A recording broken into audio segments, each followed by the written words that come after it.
عمر فاروق نے تکبیر کہی، اللہ اکبر کہا، جب حضور کو آواز آئی، حضور نے کہا نہیں نہیں، قریب تھا کہ ہم نمازیں توڑ کر، سفر پہ نہیں تھا، کہیں اور نہیں تھا، حضور چاہتے مجھے کھڑا کر دیتے، ہمیں ایسے لگا حضور کا چہرہ جیسے اللہ کا قرآن کھلا ہوا ہے کہ دو بندوں کے کندھوں پر بھی ہاتھ رکھ کے آنا پڑا تو مصطفیٰ آتے رہے مسجد کے اندر تھی، مصلی حضور کا تھا، منبر میرے آقا کا تھا، اب حضور کے بعد یہ بات سننا تھا۔ ابوبکر صدیق روتے ہوئے کھڑے ہو گئے۔ آقا کریم علیہ الصلوۃ والسلام کی سیرت طیبہ کے تسلسل میں آخری حصوں میں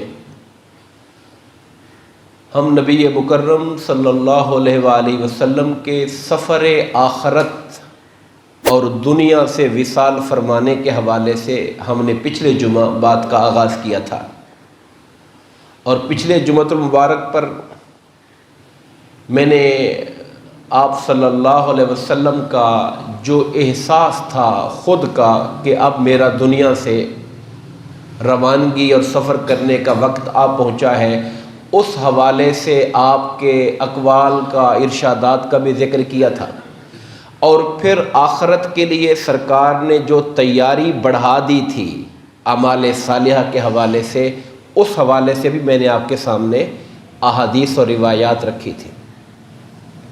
ہم بات آگے شروع کرتے ہیں۔ آپ کی طبیعت میں جو علالت اور مرض کا معاملہ ہے، ماہ سفر کے آخری دن 29 سفر تھی، آپ ایک جنازے میں شرکت کے لیے جنت البقیع تشریف لے گئے۔ جب وہاں سے واپس آئے تو آپ کے سر میں درد کی شکایت پیدا ہوئی، اور ساتھ ہی جسم میں حرارت پیدا ہو گئی، یعنی بخار بھی ساتھ آ گیا، اور حرارت اتنی تیز تھی، بخار کی جو حدت تھی وہ اس قدر تیز تھی کہ آپ نے سر پر ایک پٹی باندھی ہوئی تھی اور وہ حرارت پٹی کے اوپر سے محسوس ہو رہی تھی۔ اسی روز ازواج مطہرات میں سے آپ کے قیام کی جو باری تھی وہ حضرت میمونہ رضی اللہ تعالی عنہ کے پاس تھی۔ آپ نے ازواج مطہرات میں جو باریاں لگائی تھیں تو ان میں اس دن حضرت میمونہ رضی اللہ تعالی عنہ کے ہاں آپ کا قیام تھا۔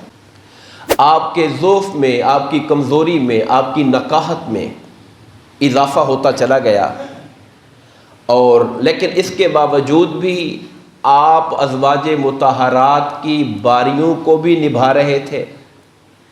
یعنی یہ نہیں کہ ابھی جسم میں ہمت اور طاقت ہے اور آپ نے چھوڑ دیا اور ایک جگہ بیٹھ گئے، نہیں، آپ اس حالت بیماری میں بھی اپنی بیویوں میں عدل اور انصاف کا معاملہ فرما رہے تھے، اور ساتھ ہی اس حال میں بھی آپ نماز کے لیے باقاعدہ مسجد میں تشریف لا رہے تھے اور خود ہی جماعت بھی فرما رہے تھے،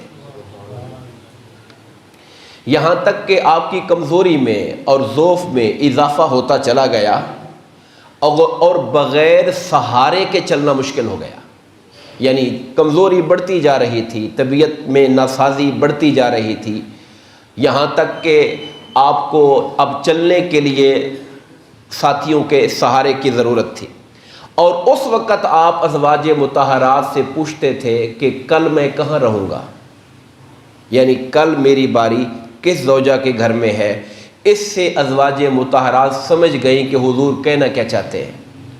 آقا کی خواہش تھی کہ میرے اس دنیا میں جو آخری ایام ہیں وہ ام المومنین حضرت عائشہ صدیقہ رضی اللہ تعالی عنہ کے حجرے میں گزرے، اس لیے اپنی خواہش کا ڈائریکٹ اظہار نہیں فرمایا، کہا نہیں کہ میں ادھر جانا چاہتا ہوں، بس ایک اشارتاً آپ پوچھ رہے تھے کہ کل میں کہاں رہوں گا۔ سمجھنے والوں کے لیے اتنی بات کافی ہے کہ آپ کی منشا اور ارادہ کیا ہے۔ ازواج مطہرات نے مل کر کہا کہ آقا آپ کی جہاں خواہش ہوا وہاں پہ رہیں۔ انہوں نے اپنی جو حق تھا وہ سرنڈر کر دیا حضور کی مرضی کے آگے۔ تو آپ اس وقت حضرت عائشہ صدیقہ رضی اللہ تعالی عنہ کے حجرے کی طرف چل پڑے، اس حال میں کہ ایک طرف حضرت عباس نے حضور کے بغل کے نیچے اپنا کندھا اور ہاتھ رکھا ہوا ہے، دوسری طرف حضرت علی مرتضیٰ رضی اللہ تعالیٰ عنہ ہے۔ کمزوری اور نکاہت کا یہ عالم تھا جس وقت آپ حضرت عائشہ صدیقہ رضی اللہ تعالیٰ عنہ کے ہاں پہنچے، اور یہ بات روایات میں آئی ہے کہ وزن سرکار کا دونوں حضرت عباس اور حضرت علی نے اٹھایا ہوا تھا، اور سرکار کے پاؤں بس زمین پہ لگتے ہوئے جا رہے تھے۔ بخار اس قدر تیز ہو گیا تھا کہ آپ نے جو موٹی چادر اوڑھ رکھی تھی، صحابہ کرام کو اس کے اوپر سے اس کی حدت اور گرمی محسوس ہو رہی تھی۔ حضرت عبداللہ بن مسعود رضی اللہ تعالیٰ نے عرض کی کہ یا رسول اللہ، آپ کو تو شدید بخار ہے۔ تو آقا نے فرمایا ہاں، مجھے اتنا بخار ہوتا ہے جتنا تم میں سے 2 آدمیوں کو ہوتا ہے۔ اللہ تعالیٰ جب آزمائش ڈالتا ہے تو لوگوں کی ہمت اور حوصلے کے مطابق ڈالتا ہے۔ نبیوں پر جب آزمائش آتی ہے تو وہ بھی عام لوگوں سے سخت ہوتی ہے۔ فرمایا تمہارے مقابلے میں 2 آدمیوں کے مقابلے میں میری بخار کی کیفیت ہوتی ہے۔ انہوں نے عرض کیا، عبداللہ بن مسعود نے، یا رسول اللہ، پھر آپ کا اجر بھی تو دگنا ہوگا، آپ کا ثواب بھی تو دوہرا ہوگا۔ سرکار نے فرمایا، اب یہاں آقا نے دیکھے سرکار کی طبیعت دیکھیے، یوں نہیں کہا کہ ہاں ہاں ہمارا اجر دگنا، ایسے نہیں بولا۔ فرمایا اس ذات کی قسم جس کے قبضہ قدرت میں میری جان ہے، روئے زمین پر کوئی مسلمان ایسا نہیں جسے کوئی بیماری ہو یا کسی اور وجہ سے تکلیف پہنچے، مگر اللہ اس کے گناہوں کو ایسے کم کر دیتا ہے جیسے خزاں میں درختوں کے پتے گرنا شروع ہو جاتے ہیں۔ یہاں سرکار نے پھر سب کے لیے کھول دیا۔ سوال کرنے والے نے پوچھا تھا کہ آپ کا اجر ڈبل ہوگا، آپ نے اس کا جواب نہیں دیا، چونکہ اپنا مقصود نہیں تھا بتانا کہ ہم بڑے ثواب والے ہیں، بلکہ آپ نے امت کو یہاں پر سہارا دیا کہ رب کی قسم، میری امت میں سے جس کسی کو بھی بخار آئے، بیماری آئے، کوئی تکلیف آئے، حتیٰ کہ کانٹا چبھ جائے، تو تب بھی اللہ تعالیٰ اس تکلیف کے بدلے اس کے گناہوں کو معاف کرتا رہتا ہے۔ نبی پاک صلی اللہ علیہ وآلہ وسلم اپنے وصال مبارک سے 3 یا 4 دن پہلے تک خود جماعت کرواتے رہے۔ صرف 17 نمازیں ایسی آئیں، 17 نمازیں جس میں نبی پاک صلی اللہ علیہ وسلم حیات تھے، حیات ظاہری کے ساتھ تھے، اور امامت حضرت ابوبکر صدیق رضی اللہ تعالیٰ عنہ کروا رہے تھے۔ وہ صرف 17 نمازیں ہیں، اس سے پہلے تک آپ خود امامت فرماتے رہے۔ آخری نماز جو آپ نے خود پڑھائی وہ مغرب کی نماز تھی۔ آخری نماز جو آپ نے مسجد نبوی میں خود صحابہ کرام کو جس کی امامت فرمائی، جماعت فرمائی، وہ مغرب کی نماز تھی، اور اس میں آپ نے جو سورت پڑھی وہ سورہ المرسلات تھی، والمرسلات عرفا، یہ والی سورت تھی جو آپ نے تلاوت فرمائی مغرب کی نماز کے اندر۔ آپ گھر تشریف لے گئے، اور پھر جب عشاء کا وقت آیا تو آپ کی طبیعت پر غشی طاری ہو گئی۔ آپ کو جب تھوڑا سا افاقہ ہوا طبیعت میں تو آپ نے کہا میرے اوپر پانی کے ڈول ڈالو۔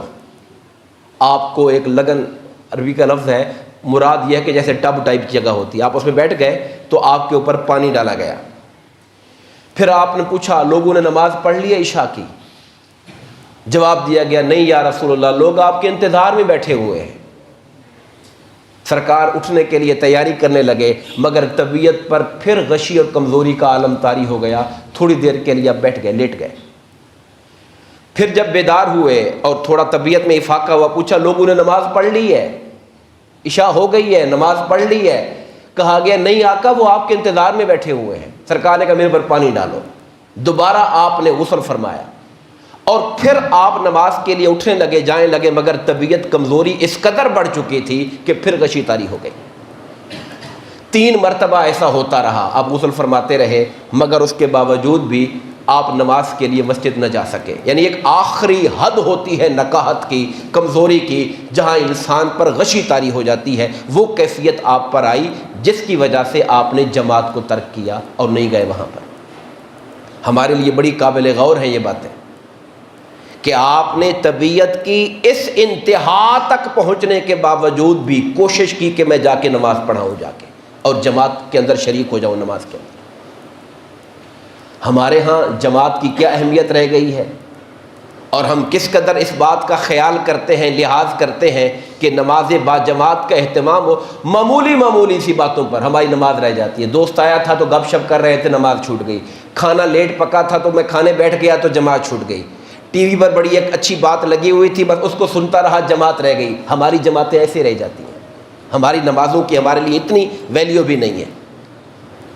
جبکہ آقا کریم علیہ الصلوۃ والسلام کی سنت مطہرہ یہ بتا رہی ہے کہ اگر انسان اتنا بیمار ہو جائے، آقا کی اپنی سنت یہ بتا رہی ہے کہ دو بندوں کے کندھوں پر بھی ہاتھ رکھ کے آنا پڑا تو مصطفیٰ آتے رہے مسجد کے اندر صلی اللہ علیہ وسلم۔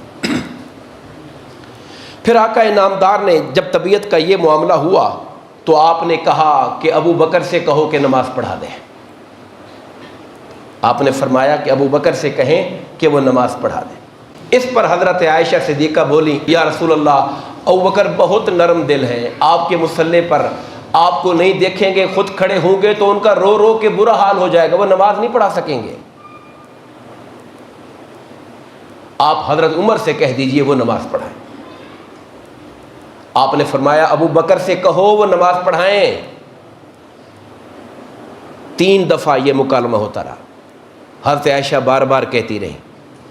تب سرکار نے تھوڑا سا ناراضگی کا اظہار فرمایا، تم حضرت یوسف علیہ السلام کے ساتھ والی عورتوں کی طرح ہو، یعنی دل میں کچھ اور ہے اور ظاہر کچھ اور کر رہی ہو۔ مقصد یہ تھا، حضرت عائشہ صدیقہ بڑی دانا تھیں، آپ چاہتی تھیں کہ کوئی بعد میں یہ نہ کہے کہ حضور نے اتفاقاً نام لے لیا تھا ابو بکر صدیق کا، اگر کسی اور کا بھی نام لیتے حضور کہ چلو وہ پڑھا دے۔ صرف اس بات کو پکا کرنے کے لیے ہماری ماں بار بار کہہ رہی تھی جی ان سے کہہ دیں وہ پڑھا دیں، اور حضور بار بار کہہ رہے تھے ابو بکر سے کہو کہ وہ پڑھائے۔ اب آپ سمجھ گئے ہوں گے کہ حضرت عائشہ صدیقہ چاہتی کیا تھی، کہ نبی پاک صلی اللہ علیہ وسلم حقیقت میں یہ آقا کی وراثت تھی، مصلی حضور کا تھا، ممبر میرے آقا کا تھا، اب حضور کے بعد ممبر کون سنبھالے گا، آقا کے بعد امامت کے منصب پہ کون کھڑا ہوگا۔ اگر ایک بار حضور کے کہنے پر وہ کھڑے ہو جاتے تو بعد میں کہنے والا کہہ سکتا تھا جی بس ان کا نام ذہن میں آیا، کسی اور کا کہہ دیتے تو ان کو بھی کہہ دیتے پڑھا دو۔ یہ وہ بات تھی جس کو کلیئر کرنے کے لیے حضرت عائشہ صدیقہ بار بار کہہ رہی تھی۔ جو بندہ پیغام لے کر کے، اب سرکار کی لوگ کہتے ہیں کہ حضور، یہ تو سچ ہے، ہمارا ایمان ہے کہ آقا نے کسی کو خلافت کے لیے نامینیٹ نہیں کیا، متعین نہیں کیا، مگر آقا نے اشارے دے دیے، ایک طریقہ بتا دیا، اپنا رجحان بتا دیا، دلچسپی بتا دی امت کے لیے۔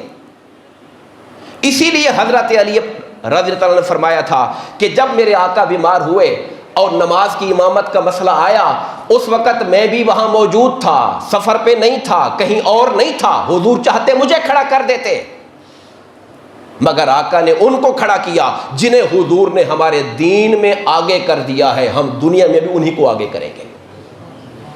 خلافت کے معاملے پہ لوگ بڑی باتیں کرتے ہیں، مگر ہمارا یہ ایمان اور یہ عقیدہ ہے۔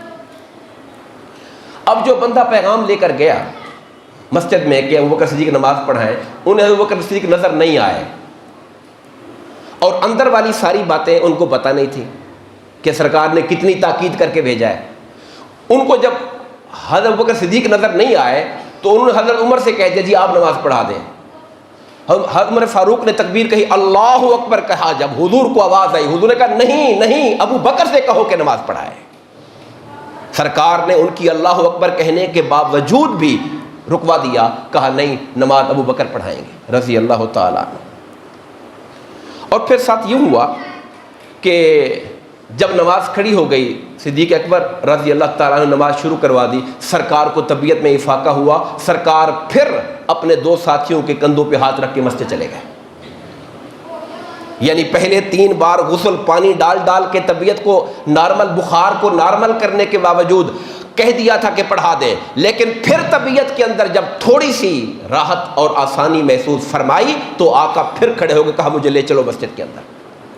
آپ مسجد پہنچے، ابوبکر صدیق نماز پڑھا رہے ہیں تو سرکار کو دیکھ کر پیچھے ہٹنے لگے۔ سرکار نے کہا مجھے ابوبکر صدیق کی دائیں سائڈ پر بٹھا دو۔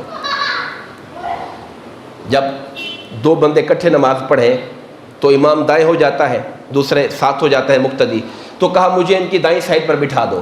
اب امامت حضور فرما رہے تھے، ابوبکر صدیق حضور بیٹھ کر اشارے سے نماز پڑھ رہے تھے، ابوبکر صدیق لوگوں کے لیے تکبیریں کہہ رہے تھے، اب گویا کہ ابوبکر صدیق حضور کی اقتداء میں تھے اور لوگ ان کی تکبیر پر نماز پڑھ رہے تھے۔ یہ وہ کیفیت تھی جو سرکار دو عالم صلی اللہ علیہ وآلہ وسلم نے اپنی حیات ظاہری کے 3 دن پہلے جو عشاء کی نماز تھی اس کو اس انداز سے پڑھا۔ پھر ایک دن آپ کو خبر ملی کہ انصار مدینہ بیٹھے رو رہے ہیں، سرکار تشریف نہیں لا رہے مسجد کے اندر، آقا کے ہجر میں، حضور کے فراق میں، جدائی میں رو رہے ہیں۔ تو آقا نامدار کو بتایا گیا، سرکار ہوا مجھے لے چلو، ظہر کی نماز کا ٹائم تھا۔ آپ کو لے کر گئے اور آپ نے پھر کہا مجھ پر 7 کنویں کے پانی مشکیں بھر کے مجھ پر بہائی جائے۔ آپ پھر غسل فرمایا آپ نے اور مسجد تشریف لے گئے۔ حضرت عباس اور حضرت علی کے سہارے مسجد آئے اور آپ نے وہاں پر بیٹھ کر لوگوں سے گفتگو فرمائی اور فرمایا سنو، اللہ نے ایک بندے کو اختیار دیا کہ وہ دنیا کی چمک دمک اور زیب و زینت میں سے جو کچھ چاہے لے لے، یا جو اللہ کے پاس ہے اسے قبول کر لے۔ اللہ نے اپنے ایک بندے کو اختیار دیا کہ چاہے تو دنیا کی زینت لے لے، دنیا میں رہنا قبول کر لے، اور چاہے تو جو اللہ کے پاس انعام ہے اس کو قبول کر لے۔ اور فرمایا اللہ کے اس بندے نے وہ قبول کر لیا جو اللہ کے پاس ہے۔ یہ بات سننا تھا، ابوبکر صدیق روتے ہوئے کھڑے ہو گئے، یا رسول اللہ ہمارے ماں باپ آپ پہ قربان، ہماری جانیں آپ پہ قربان۔ اب کئی صحابہ کرام الجھ گئے، انہوں نے کہا ان کو کیا ہوا ہے، سرکار نے ایک بندے کی بات کی ہے، یہ ایسے کیوں کہہ رہے ہیں؟ جو نہ سمجھ لوگ ہوتے ہیں، جن کی ابھی سمجھ میں جلدی بات نہیں آئی تھی پوری، انہوں نے برا منایا، کہا دیکھو بابا جی کو کیا ہو گیا ہے، یہ کھڑے ہو کر رونے لگے، حضور کی بات کو کاٹ دیا درمیان میں۔ سرکار نے کہا ابو بکر کو مت کچھ کہو، اگر میں دنیا میں کسی کو اپنا خلیل بناتا تو ابو بکر کو بناتا، مگر مجھے خلیل میرے رب نے بنایا ہوا ہے، اس لیے ابو بکر سے کچھ مت کہو۔ مسجد کے سب کھڑکیاں بند کر دینا سوائے ابو بکر کے گھر والی کھڑکی کے، وہ کھلی رہنے دینا۔ یہ گفتگو سرکار نے وہاں پہ فرمائی، اور پھر وہاں پہ فرمایا لوگوں نماز کے معاملے میں اللہ سے ڈرو، نماز کے معاملے میں اللہ سے ڈرو۔ یہ مسجد نبوی میں سرکار کی آخری گفتگو تھی، جہاں پہ آپ نے اشارہ دے دیا کہ میں نے اللہ کے پاس جانا قبول کر لیا ہے، اور ساتھ پھر نصیحت فرمائی لوگوں نماز کے معاملے میں اللہ سے ڈرو، نماز کے معاملے میں اللہ سے ڈرو، یعنی عہد کرو کہ نماز کی پابندی کرو گے۔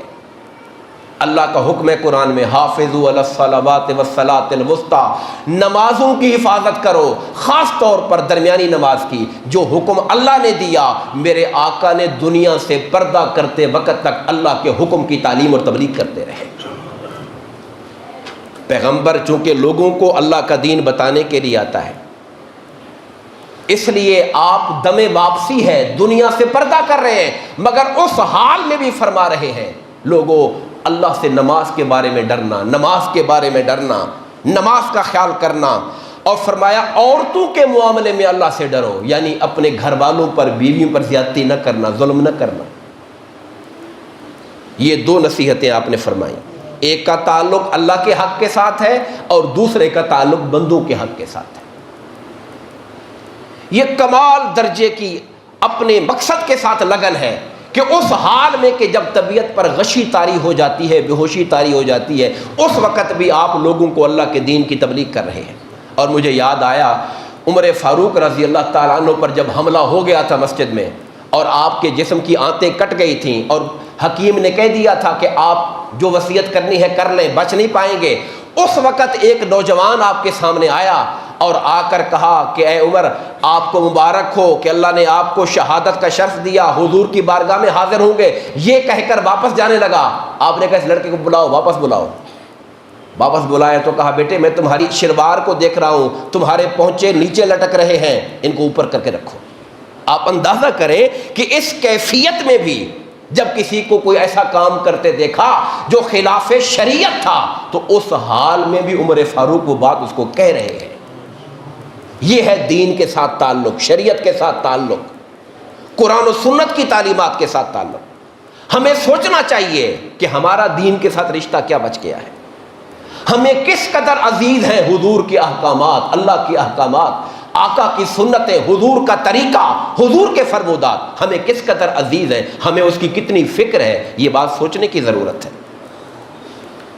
پھر آقا نامدار صلی اللہ علیہ وسلم آپ نے یہ بھی فرمایا اپنے گھر میں آ کر، جو گھر کے اندر لوگ موجود تھے، فرمایا کہ پچھلی قوموں کے اندر جب کوئی نیک آدمی فوت ہو جاتا تھا، لوگ اس کی قبر کو عبادت گاہ بنا لیا کرتے تھے، لوگ وہاں جا کے سجدے شروع کر دیتے تھے۔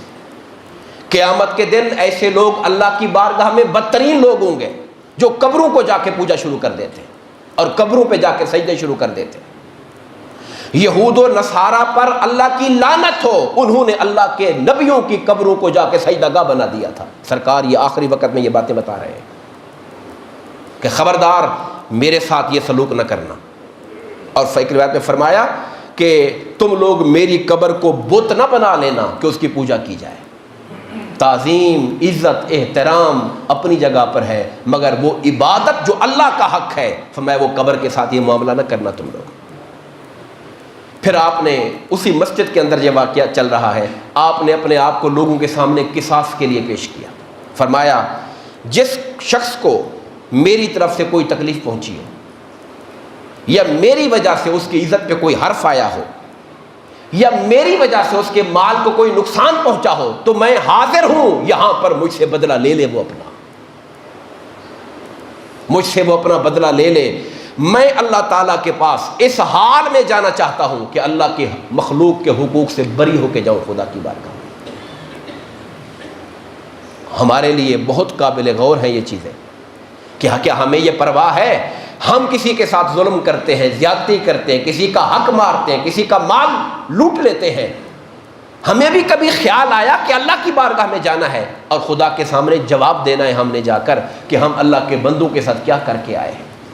میرے آقا تو معصوم ہے، سید المعصومین ہے، کائنات کے لیے خدا نے مصطفیٰ کو سراپا رحمت بنا کے بھیجا، مگر اس کے باوجود بھی فرمایا اگر کسی کا کوئی حق میرے اوپر ہو تو آج مجھ سے بدلہ لے لے تاکہ اللہ کی بارگاہ میں جاؤں تو مخلوق کے حق سے بری ہو کے جاؤں میں یہاں سے۔ آپ جانتے ہیں کیا ہوا جب حضور نے یہ فرمایا؟ ایک بندہ کھڑا ہوا، کہا آقا میرے 3 درہم آپ کی طرف رہتے ہیں۔ آپ سوچیں گے کہ یار اتنی محبت اور 3 درہم یاد کروا دیے۔ ہمارے ہاں لوگ محبتوں کا معیار یہ سمجھتے ہیں کہ اگر کسی نے پیسے مانگ لیے اپنے دیے ہوئے، یار دیکھو یار اس کو ذرا بھی نہیں خیال بھی میں کہیں بھاگا جا رہا ہوں، ہم اس کو عزت کے خلاف سمجھتے ہیں، ہمارے ہاں اس کو محبت کی کمی سمجھا جاتا ہے۔ مگر آقا انعامدار نے جو صحابہ کرام کی تربیت کی تھی، اس تربیت کا یہ فیض تھا کہ جو حق اور سچ ہوتا تھا صحابہ کرام بولا کرتے تھے۔ سرکار نے حضرت عباس کے بیٹے فضل سے کہا کہ 3 درہم ان کو دے دو، جو ان کا حق بنتا ہے وہ ان کو دے دو۔ بعض اور روایات میں دیگر باتیں آتی ہیں مگر وہ بہت ضعیف ہیں، اس لیے میں اس طرف نہیں جانا چاہتا ہوں۔ اس کے بعد آقا نے فرمایا میں انصار کے بارے میں، مہاجرین تو آقا کی نگاہ دیکھ رہی تھی کہ اقتدار ان کو ملے گا، حکومتیں یہ کریں گے، غلبہ ان کو ملے گا، طاقت ان کے پاس ہوگی۔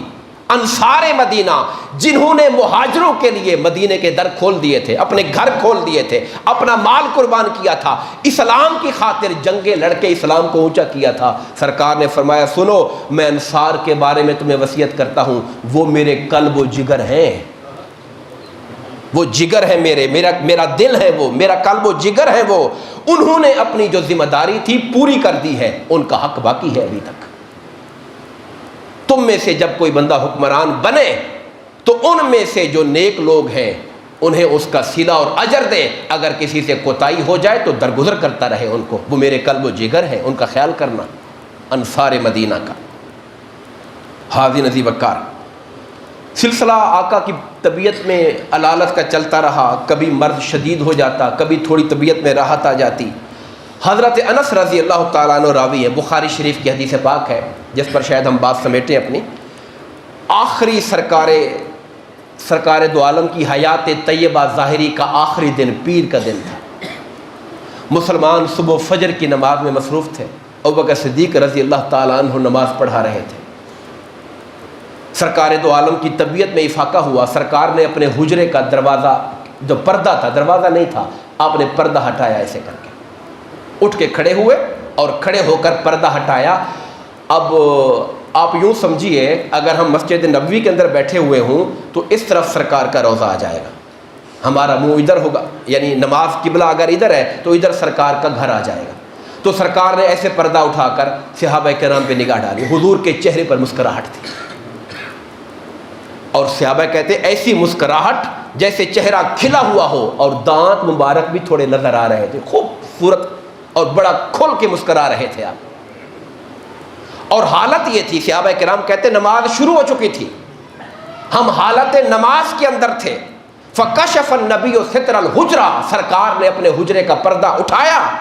ینظر الینا وہو قائم، حضور کھڑے ہو کر ہمیں دیکھ رہے تھے، اور آقا کا چہرہ کأن وجہہ ورقۃ مصحف، حضور کا چہرہ ہم نے کعبے سے نگاہیں اٹھا کر مصطفیٰ کے چہرے پہ ڈالی، ہمیں ایسے لگا حضور کا چہرہ جیسے اللہ کا قرآن کھلا ہوا ہمارے سامنے۔ Watch more, subscribe. یہ میرے لفظ نہیں ہیں، یہ حدیث کے لفظ ہیں۔ ہم نے آقا کے چہرے کو اس وقت دیکھا، ہمیں یوں محسوس ہوا کأن وجہہ ورقۃ مصحف، حضور کا چہرہ ایسے لگا جیسے اللہ کا قرآن کھلا ہوا ہے ہمارے سامنے۔ پھر حضور مسکرا رہے تھے، وہ کہتے ہیں آقا کو مسکراتا دیکھ کر اور آقا کریم کی صحت کو دیکھ کر قریب تھا کہ ہم نمازیں توڑ کر مصطفیٰ کے قدموں کو، ہاتھوں کو بوسہ دینا شروع کر دیتے، ہم نمازیں توڑ کے آ جاتے۔ سرکار نے ہماری حالت دیکھی کہ اب یہ سنبھلنے کے نہیں، اب یہ نماز چھوڑ بیٹھیں گے، سرکار نے ہاتھ سے اشارہ کیا نماز پوری کرو، اور اپنا پردہ گرا دیا سرکار نے۔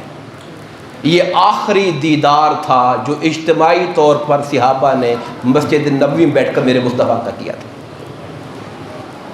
یعنی جو ظاہری حیات میں یہ آخری زیارت تھی صحابہ کرام نے جو آقا کو دیکھا، اور ان کا منظر یہ تھا کہ نمازیں ان کو بھول گئیں، اور حالت نماز میں اب ظاہر ہے سرکار آپ کا امام نماز کا منہ ادھر ہے اور آپ ادھر والے کو دیکھ رہے ہیں، تو صفیں تو پلٹ گئی ہوں گی ساری، کوئی ادھر دیکھ رہا ہے کہ اس کا منہ ادھر مڑ گیا، کسی کا ادھر مڑ گیا، مگر وہ اعلیٰ حضرت نے کیا خوب کہا، حاجیو آؤ شہنشاہ کا روضہ دیکھو، کعبہ تو دیکھ چکے، کعبے کا کعبہ دیکھو۔ تو آقا کو یہ حالت ہو گئی، مسجد میں یہ حالت ہو گئی، مگر اس کے باوجود نمازیں ٹوٹی نہیں۔ سرکار نے کہا جہاں سے کھڑے تھے نماز وہیں سے آگے شروع کر دو، چونکہ حضور کی زیارت اور دیدار سے نماز میں خلل نہیں آتا، یہ کوئی کام دنیا کا ہے ہی نہیں۔ آقا کی زیارت کرنا کوئی دنیا کا کام نہیں ہے کہ آپ کا نماز ٹوٹ جائے، کوئی کہے جی ہمارا شریعت کہتی ہے کہ رخ قبلے کی طرف ہو، عقل کہتی ہے، عقل کا مفتی کہتا ہے کہ ہاں رخ قبلے کی طرف ہو، قبلے سے ہٹ جائے گا تو نماز ٹوٹ جائے گی، مگر عشق کہتا ہے ارے قبلے سے ہٹا تو کہیں دنیا کی طرف تو نہ گیا نا، کعبے کے بھی کعبہ کی طرف چلا گیا ہے، آقا کی ذات کی طرف چلا گیا ہے۔ حاضرین عزیز وقار، میں نے عرض کیا کہ یہ وہ آخری دیدار تھا جو صحابہ کرام نے کیا۔ وقت چونکہ ختم ہو رہا ہے، اس سلسلے پر جو آگے مزید آپ کی حیات ظاہری کا یہ آخری دن ہے، اس کے مزید احوال پر ہم انشاءاللہ آنے والے جمعہ گفتگو کریں گے۔ دعا فرمائیں اللہ تبارک و تعالی ہم سب کو ہمارے آقا کریم علیہ الصلاۃ والسلام کی نگاہ رحمت نصیب فرمائے، ہمارے آقا کے درجات میں آقا کے حسب شان بلندیاں عطا فرمائے، آمین وما علینا الا البلاغ۔ Thank you for watching.